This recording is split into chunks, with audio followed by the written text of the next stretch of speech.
যাক একটা বলদ পাইছি, দেখে আজকে বলদটার ফাঁসানো যায় কিনা। এই কে শহীদুল সাহেব নি? কি অবস্থা? ও ভালো। আচ্ছা এই গাছটা কি? এটা তো যে করি গাছ। আচ্ছা শোনো, গাছ তুমি কি এই গাছটারে ধাক্কায় কি 2 হাত পিছে নিতে পারবা?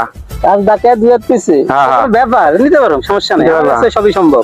ও তাই? হ্যাঁ তাহলে এটা বাজি হয়ে যাক। হ্যাঁ বাজি কত কত বাজি? হ্যাঁ আমি তো বাজি টাজি পছন্দ করি। তাই 2 হাত পিছে নিতে পারলে তোমার আমি 500 টাকা দেব। তুমি কত দিবা? এবারই না আমার কাছে, আমি দেও পলকের মধ্যে 2 হাত পিছে নিয়ে আনিমু দেও খালি।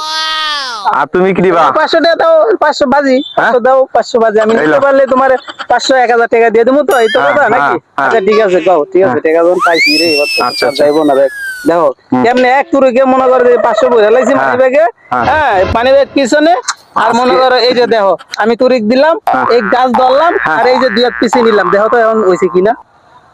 হ্যাঁ হইছে 2 হাত পিছে, এই যে আমার 2 হাত পিছে। দেখো আমারে বলদ বানাইতেছে বেটা, তুমি নিজে বলদ, এবার খাও। শহীদুল ভাইরে বলদ বানাও না। না শালা কি কাম রইলো, 2 হাত পিছে নিয়ে আমার 500 টাকা নিয়ে চলে গেল। শালা একটা বড় বলদ হয়ে গেলাম আজকা। আরে